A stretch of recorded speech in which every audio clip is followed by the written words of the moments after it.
अनुभवी एवं हाई qualified staff के साथ इफेक्टिव स्टडी एनवायरमेंट देने वाली इंस्टीट्यूट यानी IIN institute, 3rd floor, Gulshan tower, Jai Stambh square, Amravati. संपर्क 76 205 33 664। अब आपके सपनों की उड़ान को पंख लगाएगा IIN।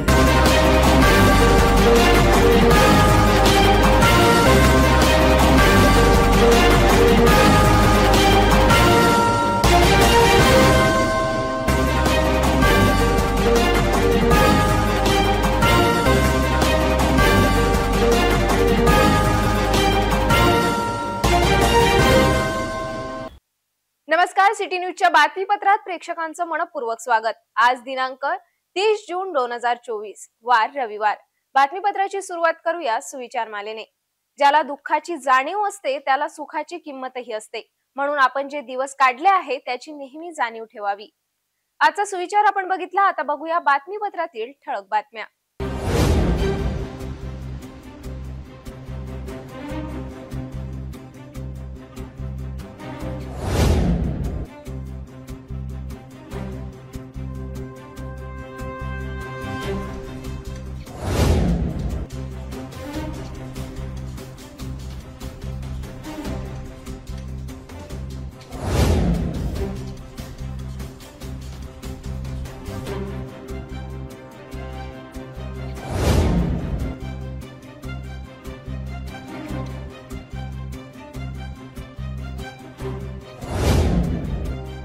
आपण ठळक बातम्या बघितल्या, आता घेऊया छोटासा ब्रेक।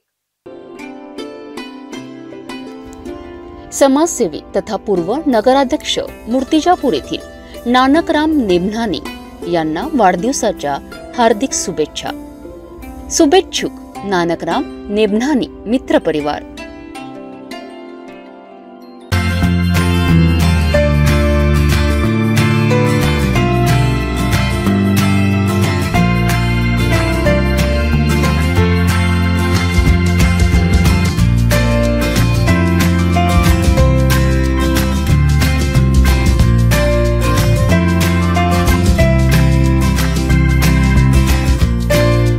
संपूर्ण लग्न बसता आराधना जवाहर रोड अमरावती। ब्रेक नंतर बघूया सविस्तर बातम्या। दुकानातच काम करणारा अखेर पोलिसांनी बेड्या घातल्यावर उघडकीस आल्याची घटना समोर आली। दुकानात काम करणाऱ्याने दुकाने फोडून आतील रक्कम चोरून पसार झाला होता। या प्रकरणात गुन्हे दाखल झाल्यानंतर पोलिसांनी ताब्यात घेतलेल्या आरोपीची कसून विचारणा केली। शहरातील यशोदा नगरात फिर्यादी इस्माचे चिकन विक्रीचे दुकान आहे। याच दुकानात चोरी झाल्याने फिर्यादीने फैजरपुरा पोलीस स्टेशन येथे नगद रक्कम चोरी केल्याची तक्रार केली होती। अज्ञात चोरट्याने दुकान फोडून दुकानातील 90,000ची रोकड लंपास केल्याचे तक्रारीत स्पष्ट केले होते। या दरम्यान पोलिसांनी अज्ञात चोरट्यांविरुद्ध गुन्हे दाखल करून चौकशीला सुरुवात केली। तपासादरम्यान गुप्त माहितीवरून पोलिसांनी बेलपुरा येथे राहणारा 26 वर्षीय रोशन मुकेश लोहारे याला ताब्यात घेतले। त्याची कसून चौकशी केली असता खरी सत्यता समोर आली।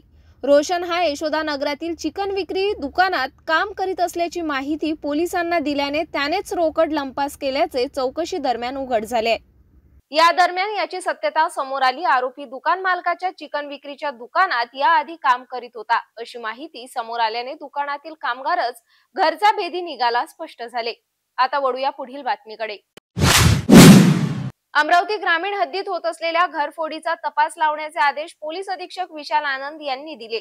अशातच ग्रामीण गुन्हे शाखेच्या पथकाने नांदगाव खंडेश्वर मार्गावरून संशयित फिरणाऱ्या दोघांना ताब्यात घेतले असता त्यांनी अमरावती जिल्ह्यासह नागपूर शहरात सुद्धा घरफोडी केल्याची कबुली दिली। अमरावती ग्रामीण पोलीस स्टेशन हद्दीतील चांदूर रेल्वे दत्तापूर नांदगाव खंडेश्वर या पोलीस स्टेशन हद्दीत घरफोडीच्या घटना घडल्या होत्या। अनेक पोलीस स्टेशनमध्ये अज्ञात आरोपींविरुद्ध गुन्हे दाखल सुद्धा होते। अशातच ग्रामीण हद्दीत होत असलेल्या घरफोडीचा तपास लावण्याचे आदेश पोलीस अधीक्षक विशाल आनंद यांनी सर्व पोलीस तसेच ग्रामीण गुन्हे शाखा पथकाला दिले होते। या दरम्यान ग्रामीण गुन्हे शाखेचे पथक नांदगाव खंडेश्वर तालुक्यात पेट्रोलिंग करीत असताना त्यांना दोघे दुचाकीने संशयितरित्या फिरताना आढळून आले। पोलीस पथकाने चौरेनगर राहणारा 30 वर्षीय पंकज राजू गोंडाणे तर 34 वर्षीय गांधी चौक तुळजागीरवाडा राहणारा सागर जनार्दन गोगटे या दोघांना ताब्यात घेऊन दोघांची कसून चौकशी केली। दोघांनी विविध पोलीस स्टेशन हद्दीत घरफोडी करून मुद्देमाल चोरी केल्याची कबुली पोलिसांसमोर स्पष्ट केली। दोघेही कारंजा लाड येथील परिसरात भाड्याने राहून घरफोडी करण्याचा बेत आखीत होते. पोलिसांनी त्यांच्याजवळील चोरीच्या 2 दुचाकी, 1 मोबाईल, 10,000 नगदी असा एकूण 80,500 रुपयांचा मुद्देमाल जप्त केलाय. पोलीस कोठडी दरम्यान आणखी मोठ्या घरफोडीच्या घटना उघडकीस येण्याची शक्यता पोलिसांनी वर्तविली आहे. ही कारवाई ग्रामीण पोलीस अधीक्षक विशाल आनंद, अप्पर पोलीस अधीक्षक पंकज कुमावत यांच्या आदेशाने गुन्हे शाखा पोलीस निरीक्षक किरण वानखडे यांच्या नेतृत्वात पोलीस उपनिरीक्षक सागर हटवार, भांबुरकर, पोलीस कर्मचारी चंद्रशेखर खंडारे, अमोल देशमुख, मंगेश लकडे, सचिन मसांगे यांनी केली. पोलीस पथकाने दोघांजवळील 2 दुचाकी, 1 मोबाईल, नगद 10,000 असा एकूण 80,500 रुपयांचा मुद्देमाल जप्त केला. पोलीस कोठडी दरम्यान आणखी मोठ्या घरफोडीची घटना उघडकीस येण्याची शक्यता पोलिसांनी वर्तवली आहे. आता वळूया पुढील बातमीकडे. बाहेर राज्यातून आपल्या कुटुंबासह शेतीच्या कामासाठी आलेल्या विवाहित महिलेवर त्याच राज्यातील आरोपीने घरात शिरून महिलेवर जबरीने अत्याचार केला. ही घटना नांदगाव पेठ पोलीस स्टेशन हद्दीतील एका शेत शिवारात घडली. बाहेर राज्यात राहणारं कुटुंब कामाच्या शोधात नांदगाव पेठ पोलीस स्टेशन हद्दीत येऊन येथील एका शेतात काम करून आपल्या संसाराचा उदरनिर्वाह करीत आहे. या शेतात असलेल्या घरात राहून कुटुंब शेतीच्या कामात व्यस्त असताना गेल्या शुक्रवारी वेगळीच घटना घडली. शुक्रवारी महिलेचे पती शेतात काम करीत होते. यावेळी पीडित महिला घरी एकटीच असल्याची संधी साधून मध्य प्रदेश राज्यातील छिंदवाडा टेकडी परिसरात राहणारा 30 वर्षीय आरोपी जिनू धुर्वे याने घरात प्रवेश केला. त्याने घराचा दरवाजा आतून बंद करून पीडितेवर जबरीने अत्याचार केला. याच घटनेची तक्रार पीडितेने थेट नांदगाव पेठ पोलीस स्टेशन येथे केल्याने पोलिसांनी आरोपी जिनू धुर्वे विरुद्ध बलात्कारसह अनेक गुन्हे दाखल करून त्याच्या शोधात लागले. पीडित महिलेने पोलीस स्टेशन येऊन तक्रार दाखल केल्याने आरोपी विरुद्ध पोलिसांनी बलात्कारसह अन्य कलमान्वये गुन्हे दाखल केले. आता वळूया पुढील बातमीकडे. राज्यात एकाच ठिकाणी 5 वर्षाचा कार्यकाळ पूर्ण झालेल्या सहाय्यक पोलीस निरीक्षकांच्या बदली आता राज्यातील विविध परिक्षेत्र ठिकाणी करण्याचे आदेश धडकले. 25 जूनला पोलीस महासंचालक यांचे आदेश प्रत्येक पोलीस परिक्षेत्र ठिकाणी धडकले. यात अमरावती शहरातील पोलीस अधिकाऱ्यांची इतर परिक्षेत्रात बदली करण्यात आली, तर काही मात्र अमरावती परिक्षेत्रात ठिकाणी कायम ठेवण्यात आले. महाराष्ट्र राज्यातील तब्बल 420 सहाय्यक पोलीस निरीक्षकांच्या बदल्या इतर पोलीस परिक्षेत्र ठिकाणी करण्याचे आदेश 25 जूनला सर्व पोलीस परिक्षेत्र पोलीस विभागात धडकलेत.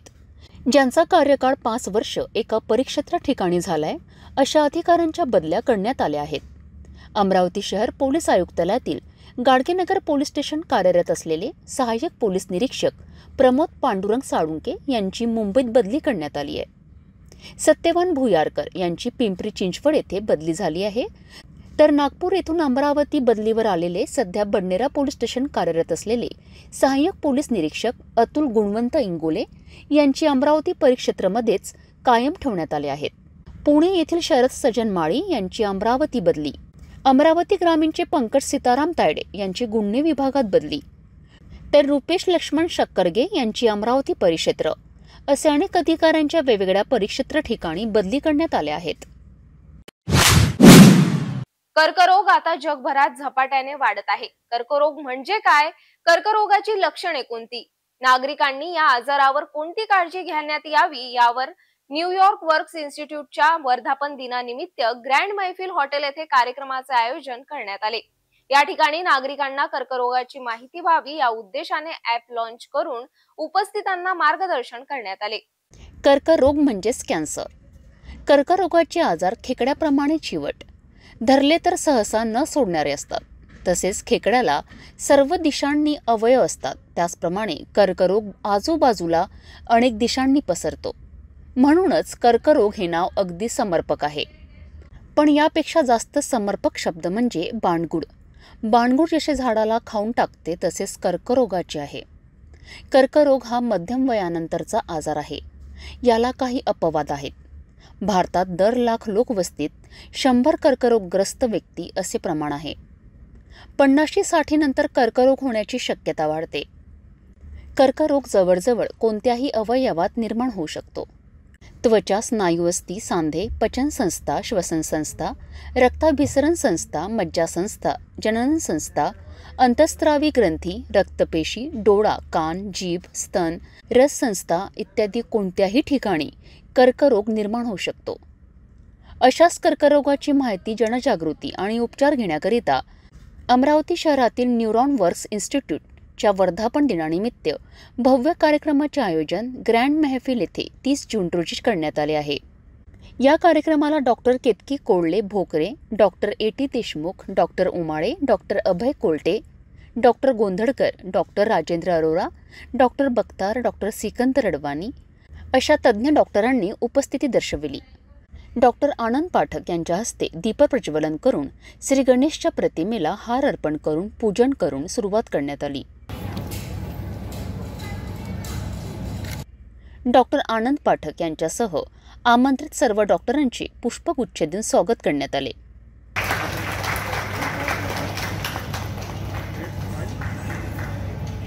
I would like to welcome Dr. Rajesh Gondhalekar sir.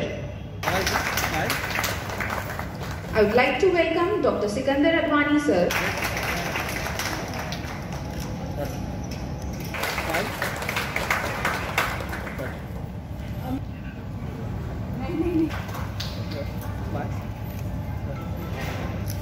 Look here, smile. Wait, ma'am. Dr. Rohan Borke sir, Director of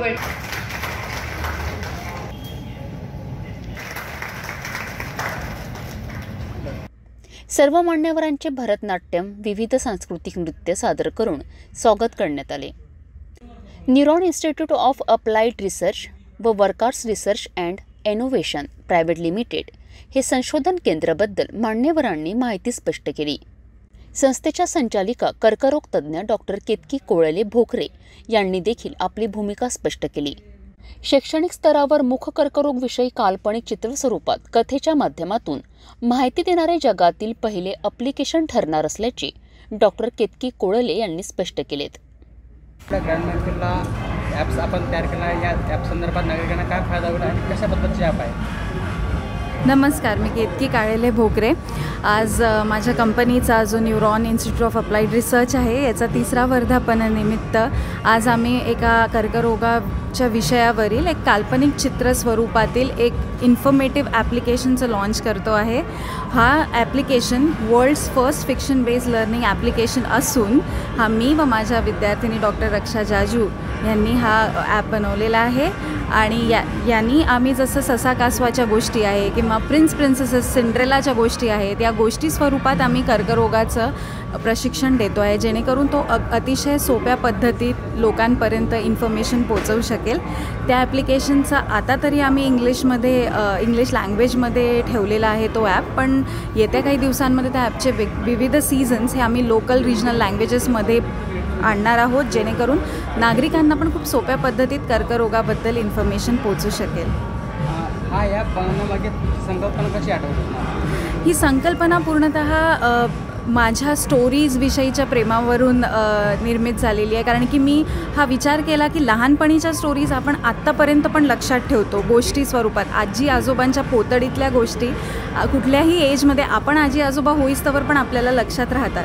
तर जर का अतिशय किचकट विषयांचं पण आपण गोष्टी स्वरूपात प्रशिक्षण दिलं तर ते सुद्धा आकलनशक्ती किंवा ग्रास्पिंग त्याची जास्त राहील मुलांमध्ये. याचं आम्ही एक छोटंसं प्री टेस्ट पोस्ट टेस्ट म्हणजे एक बीटा टेस्टिंग पण आम्ही घेतलेलं होतं, ज्याच्यात आम्हाला आढळलं की 80% मुलांना याची ग्रास्पिंग जास्त प्रमाणात होते आहे. त्यांना अक्षरशः टेक्स्टबुक रीडिंग पण करावी लागत नाही आहे. तर त्याच्यामुळे आय थिंक हा एक सक्सेसफुल प्रयत्न होईल आहे शिक्षणामध्ये कर्करोगाच्या. किती कालावधी लागला हा ॲप बनवण्यासाठी तुम्हाला? आम्हाला म्हणजे किंबहुना मी सांगते की ह्या ॲपची संकल्पना ते आज जेव्हा तो ॲप लॉन्च होतो आहे याच्यामध्ये 2 वर्षाचा कालावधी आम्हाला लागला. यावेळी कार्यक्रमाचे उद्घाटन भारतनाट्यम सांस्कृतिक नृत्य सादर करून करण्यात आले. सुप्रसिद्ध कर्करोग तज्ज्ञ डॉक्टर आनंद पाठक यांच्या शुभ हस्ते कार्यक्रमाचे उद्घाटन करून अनेक तज्ज्ञ डॉक्टरांनी यावेळी माहिती स्पष्ट केली. भेटूया एका छोट्याशा विश्रांतीनंतर. किचन गृहिणी से जुड़ा एक अटूट हिस्सा, जहां उसे मिले हर एक चीज अपनी सही जगह पर. इसलिए Amba stainless steel kitchen trolley आपको लगने वाली साइज अनुसार, आपके किचन के अनुसार, बिल्कुल आपकी इच्छा अनुसार उच्चतम क्वालिटी के किचन ट्रॉलीज मैन्युफैक्चरिंग से सीधे आप तक, यानी 100% वाजिब दाम, ना देखभाल की जरूरत, ना जंग लगने की परेशानी, आसानी से वॉश करने हेतु उत्कृष्ट कैरियर सिस्टम, साथ ही स्टेनलेस स्टील जीना रेलिंग, डेकोरेटिव ग्रिल एवं गेट भी हम बना कर देते हैं। Amba stainless steel kitchen trolley, Dastur Nagar Chowk के पास, MIDC रोड, अमरावती, महाराष्ट्र। विश्रांतीनंतर पुन्हा आपले स्वागत। तब्बल 13 वर्षानंतर ICC T20 world cup Bharat देशाने जिंकला। 29 जूनच्या सायंकाळी खेळला गेलेला साऊथ आफ्रिका विरुद्ध इंडिया अंतिम सामन्यात गोलंदाजीमध्ये अंतिम टप्प्यात आपल्या देशाच्या हातून मॅच जाणार असं वाटलं। 30 चेंडूत 30 धावा साऊथ आफ्रिका टीमला आवश्यक असताना शेवटच्या 2 ओव्हरमध्ये फास्टर बॉलने कमालच केली आणि सूर्यकुमारने घेतलेली कॅच सर्वांना आश्चर्यचकित करून दिली। अशात इंडिया क्रिकेट टीमने 7 धावाने वर्ल्ड कप जिंकला। याच आनंदात देशभरात एकच जल्लोष साजरा करण्यात आला। क्रिकेट सामन्यात 29 जूनला भारत देशाने एक क्रांतीच केली, तर T20 वर्ल्ड कप तब्बल 13 वर्षानंतर वर्ल्ड कप जिंकला। याआधी महेंद्रसिंग धोनी यांच्या नेतृत्वात वर्ल्ड कप जिंकला होता। आता पुन्हा 2024चा T20 world cup captain Rohit Sharma यांच्या नेतृत्वात कप जिंकण्यात आला। बॉलर बुमराहसह अर्शदीप या फास्टर बॉलरने साऊथ आफ्रिकाच्या खेळाडूंना अक्षरशः घामच सोडला। 24 बॉलमध्ये 26 धावांची आवश्यकता असल्याने अंतिम सामना अत्यंत चुरशीचा ठरलाय। शेवटच्या टप्प्यात चौकार षटकार लागत असल्याने आपल्या हातातून मॅच जाणार का अशी भीती देशातील क्रिकेट प्रेमीमध्ये निर्माण झाली होती। अखेर जबरदस्त बॉलिंग केल्याने टीम इंडियाने साऊथ आफ्रिका देशाचा 7 धावांनी पराभव केलाय। याच आनंदाचा सर्व क्रिकेट खेळाडूंनी मैदानावर जल्लोष व्यक्त केला। शर्मा, कोहली यांच्या डोळ्यातून आनंदाचे अश्रू बाहेर पडले आणि सर्वांनी एकच जल्लोष व्यक्त केला। इकडे देशभरात ठिकठिकाणी क्रिकेटर प्रेमींनी सुद्धा फटाक्याची आतिषबाजी करून घोषणा दिल्या। अमरावती शहरातील राजकमल चौकात सुद्धा हजारो नागरिकांनी एकच जल्लोष व्यक्त केला। अनेकांच्या हातात राष्ट्रध्वज उंचावत देशाबद्दल अभिमान व्यक्त करण्यात आला।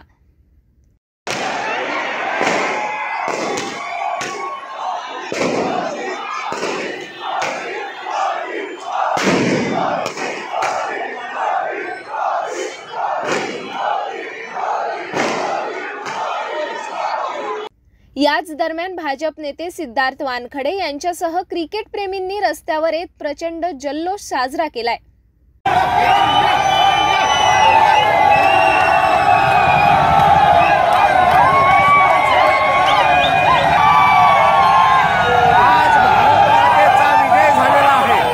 हातात तिरंगा घेत प्रचंड फटाक्याची आतिषबाजी करत जल्लोष साजरा केला। यावेळी इंडिया इंडियाचे नारे लगावत टीम इंडियाच्या विजयाचा आनंद व्यक्त केला। लहान क्रिकेट मुलांनी सुद्धा आपल्या प्रतिक्रियेत विजयी टीमला शुभेच्छा दिल्या आहेत। 13 वर्षानंतर भारत इंडिया टीम जिंकली आहे। तरी T20 वर्ल्ड कप भारतीय टीम जिंकल्यानंतर आम्ही खूप अभिनंदन करतो की टीम इंडिया जिंकली आहे आणि शुगरच्या परिवारातून आम्ही भारताला खूप अभिनंदन साजरा करतो। माझं नाव सिद्धार्थ राजेश गुंजारे। बुमराहने कमबॅक केला ही मॅच जिंकली। आणखी सूर्य डेव्हिड मिलरची कॅच पडली, हे आपला पहिला मॅच विनिंग पॉईंट होता। आणखी भारताला सोमवारी परिवारातून हार्दिक शुभेच्छा। माझं नाव समीर गजानन सुंदरे आहे आणि कॅप्टनशिप चांगली निभवली रोहित शर्माने आणि विराट कोहलीनं 76 बनवले आणि सगळे टीमला मी हार्दिक शुभेच्छा। हजारो क्रिकेट प्रेमींचा यावेळी डान्स करत कल्लोळ बघायला मिळाला। यावेळी अमरावती शहरासह ग्रामीण भागातही रात्री उशिरापर्यंत जल्लोष साजरा केला गेला। अमरावती शहरात सुद्धा राजकमल चौकात मध्यरात्रीपर्यंत युवकांनी फटाक्याची आतिषबाजी करत देशाचा उदो उदो केला। यावेळी क्रिकेट युवा प्रेमींनी सुद्धा आपल्या प्रतिक्रिया व्यक्त केल्या। आता वळूया पुढील बातमीकडे। बडनेरा येथे भुसावळ मंडळाच्या रेल्वे कर्मचारी सहकारी बँकेच्या प्रतिनिधी मंडळाच्या निवडणुकीत बडनेरा येथील NRMU व SC/ST रेल्वे कर्मचारी युनियन युतीचे उमेदवार भरघोस मतांनी विजयी झाले आहेत.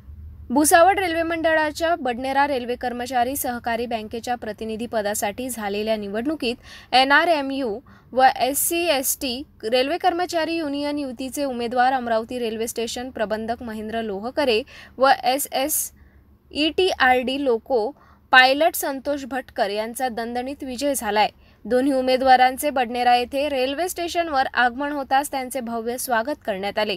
ढोल ताशाच्या गजरात रेल्वे स्थानक परिसरात भव्य मिरवणूक काढण्यात आली. 4 पॅनलच्या निवडणूक रिंगणात उभे असलेले 8 उमेदवारांनी आपले नशीब आजमावले. या निवडणुकीत 850 मतदारांपैकी 747 मतदारांनी आपल्या मतदानाचा हक्क बजावला. यामध्ये NRMU व SC/ST रेल्वे कर्मचारी युनियन युतीचे महेंद्र लोहकरे हे पॅनल व वैयक्तिक असे एकूण 375 मते घेऊन तर संतोष भटकर यांना पॅनल व वैयक्तिक असे एकूण 365 भरघोस मते प्राप्त झाली व त्यांच्या दणदणीत विजय झालाय.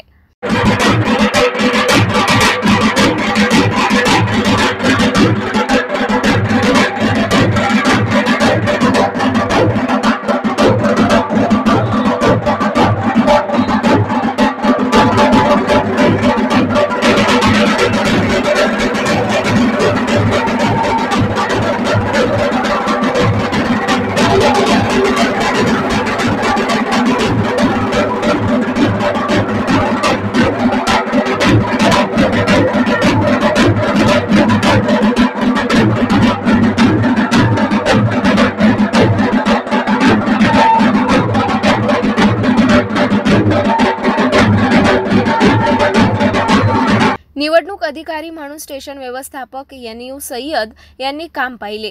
युनियनचे माजी सचिव दिलीप सुखलाल करसे व माजी अध्यक्ष वकील खान यांच्या सहकार्याने 5 वर्ष मोर्चे बांधणी करून हा विजय खेचून आणलाय. त्यामुळे त्यांचेही अभिनंदन करण्यात आले.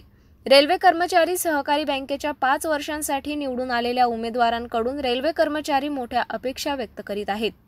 बडनेरा रेल्वे स्थानक परिसरात सत्कार करून ढोल ताशांच्या गजरात भव्य मिरवणूक काढण्यात आली. आता वळूया पुढील बातमीकडे. शिवधारा मिशन फाउंडेशन अनेक सामाजिक उपक्रमात सर्वत्र परिचित आहे. फाउंडेशन वतीने अनेक ठिकाणी गरजूंना मदत, भोजन आदींची मदत केल्या जात आहे. आता याच मिशन वतीने सर्वत्र शुद्ध हवा मिळावी या उद्देशाने 1 करोड वृक्ष लावण्याचा निर्णय घेण्यात आला. याच वृक्षारोपणाची सुरुवात सिटीलँड परिसरात रविवारी 30 जूनला करण्यात आली.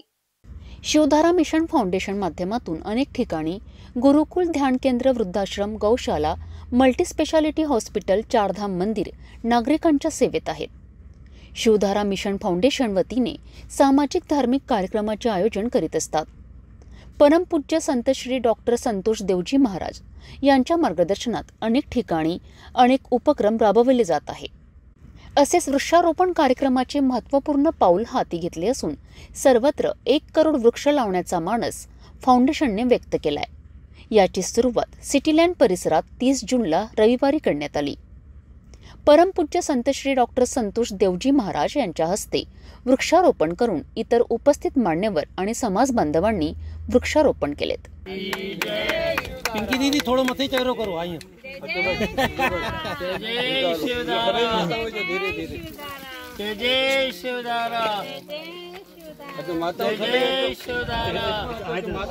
सिटीलँड परिसरात तुळस, आवळा, निंब, बेलपत्र यांची रोपटे लावण्यात आली. 30 जूनला शिवधारा नेचर दिवस वृक्षारोपण करून साजरा केला जातो. यामुळे सिंधुनगर, रामपुरी कॅम्प, सिटीलँड या परिसरात वृक्षारोपण करण्यात आले. जय जय शिवधारा, जय जय शिवधारा। 2012 से शिवधारा मिशन फाउंडेशन की ओर से शिवधारा परिवार पूरे भारत भर में वृक्षारोपण 30 जून को शिवधारा प्राकृतिक दिवस करके, शिवधारा नेचर डे करके मनाता है। इसमें हम लोग प्रयास करते हैं कि हर जो भी शिवधारा का साधक है, श्रद्धालु है, कम से कम एक पीपल, एक नीम, एक बेलपत्र, एक तुलसी, एक आंवला वृक्ष लगाए और इस माध्यम से हम प्रकृति की सेवा करें। क्योंकि हम लोग देख रहे हैं कि जलवायु परिवर्तन के कारण कितने नई तकलीफ पूरी विश्व को भुगतनी पड़ रही है और आने वाले समय के लिए भी भविष्यवाणी ऐसी हो चुकी है कि और तापमान बढ़ेगा।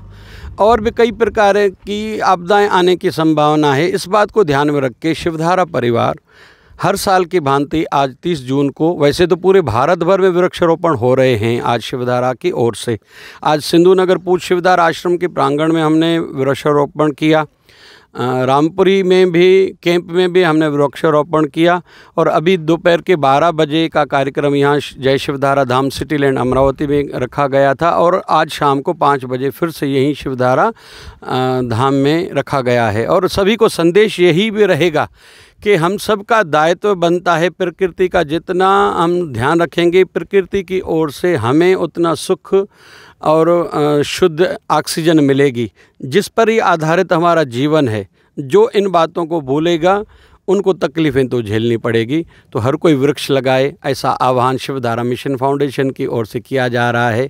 जय जय शिवधारा। जय शिवधारा। शिवधारा मिशन फाउंडेशन से अभी तक कितने वृक्ष लगा गए? आज तक वैसे गिने तो नहीं है, लेकिन हमने संकल्प लिया है 1 करोड़ वृक्ष लगाने का।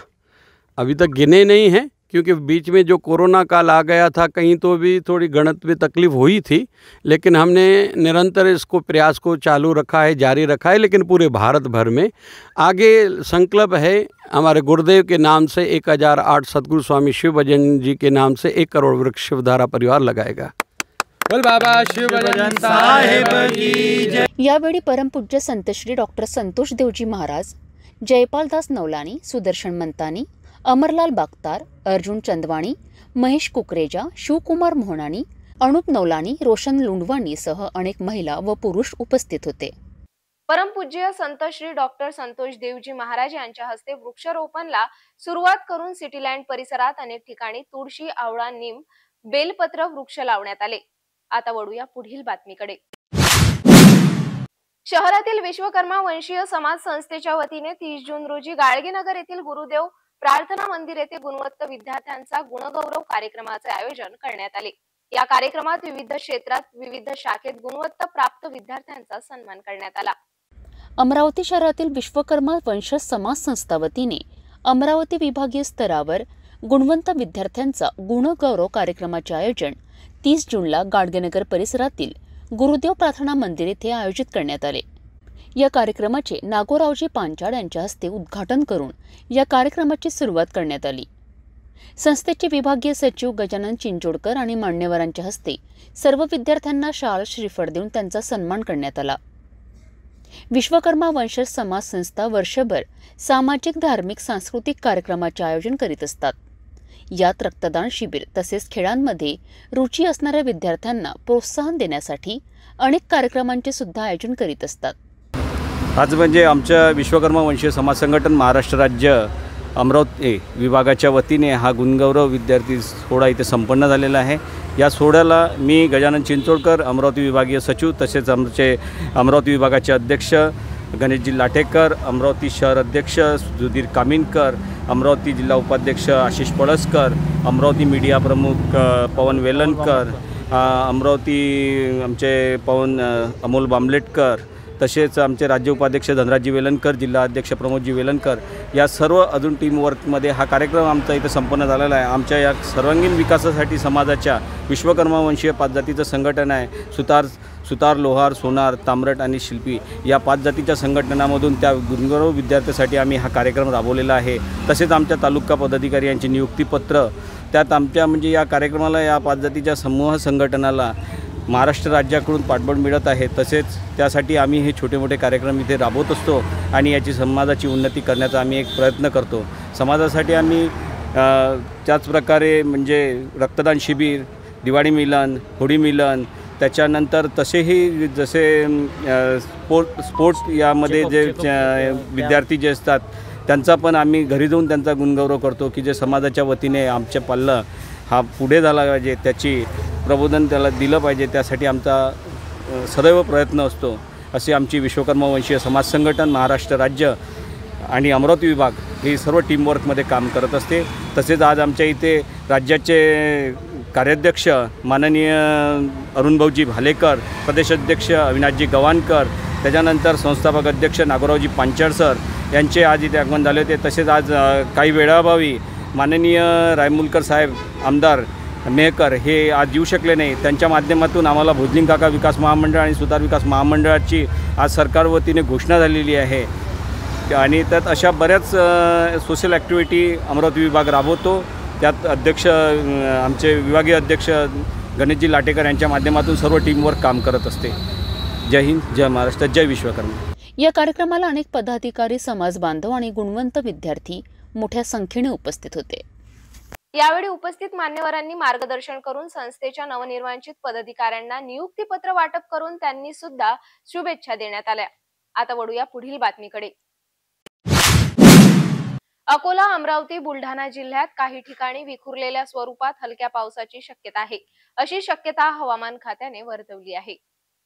यासोबतच यवतमाळ, वाशिम, वर्धा, नागपूर जिल्ह्यात बहुतेक ठिकाणी हलक्या पावसाची शक्यता आहे, तर उर्वरित विदर्भात बरेच ठिकाणी हलका पाऊस कोसळणार. नमस्कार, मी प्राध्यापक अनिल बंड, श्री शिवाजी कृषी महाविद्यालय अमरावती. गेल्या 2 दिवसापासून बंगालच्या उपसागरामध्ये निर्माण झालेले कमी दाबाचे क्षेत्र निवळले असून त्या ठिकाणी आता चक्राकार वारे तयार झाले असून ते 5.8 किलोमीटर उंचीवर आहेत. या वाऱ्याच्या प्रभावामुळे विदर्भात आज अमरावती, अकोला, बुलढाणा या जिल्ह्यामध्ये विखुरलेल्या स्वरूपात पावसाची शक्यता असून पश्चिम विदर्भातील वाशिम, यवतमाळ या जिल्ह्यामध्ये बरेच ठिकाणी पावसाची शक्यता आहे. हा पाऊस शक्यतोवर हलका स्वरूपात राहण्याची शक्यता आहे. त्याचप्रमाणे पूर्व विदर्भात पाऊस हा बरेच ठिकाणी ते बहुतेक ठिकाणी या स्वरूपाचा राहणार आहे. परंतु उद्यापासून म्हणजे 1 जुलै ते 6 जुलै या कालावधीमध्ये अमरावती, अकोला, बुलढाणा, वाशिम, यवतमाळ या पश्चिम विदर्भातील जिल्ह्यामध्ये बरेच ठिकाणी पावसाची शक्यता असून पावसाचे प्रमाण थोडे वाढण्याची शक्यता आहे. तर पूर्व विदर्भात बहुतेक ठिकाणी पावसाची शक्यता आहे. धन्यवाद. 1 ते 6 जुलै दरम्यान अमरावती, अकोला, बुलढाणा, वाशिम, यवतमाळ जिल्ह्यात बऱ्याच ठिकाणी हलक्या पावसाची शक्यता आहे. पूर्व विदर्भात 1 ते 3 जुलै काही ठिकाणी विखुरलेल्या स्वरूपात हलक्या पावसाची शक्यता आहे. तर 4 ते 6 जुलै पूर्व विदर्भात बहुतेक ठिकाणी हलक्या मध्यम पावसाची शक्यता हवामान तज्ज्ञ प्राध्यापक अनिल बंड यांनी वर्तवली आहे. जाता जाता पुन्हा एकदा आजच्या ठळक बातम्या.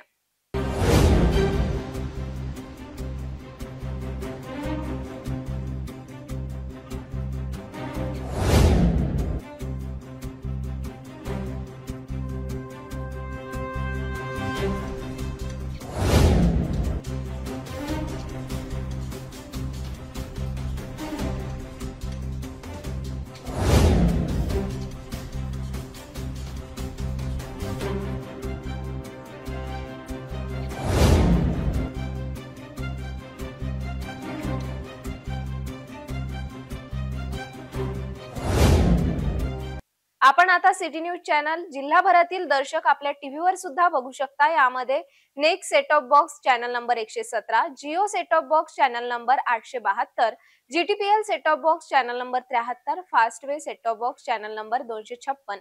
जर आपल्या टीव्हीवर सिटी न्यूज चॅनल दिसत नसेल तर आपण आपल्या केबल ऑपरेटरशी त्वरित संपर्क करावा.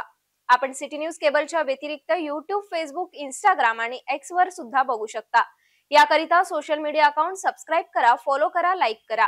YouTube अकाउंट सबस्क्राइब करण्याकरिता सबस्क्राइब बटनला क्लिक करा आणि बेल आयकॉन दाबायला विसरू नका, कारण सर्वात आधी समाचार आपल्यापर्यंत पोहोचणार आहे. तसेच सिटी न्यूजचे फेसबुक पेज लाईक करा, Instagram आणि X हँडल फॉलो करा. आपण WhatsApp वर सुद्धा सूचना देऊन न्यूज प्राप्त करू शकता.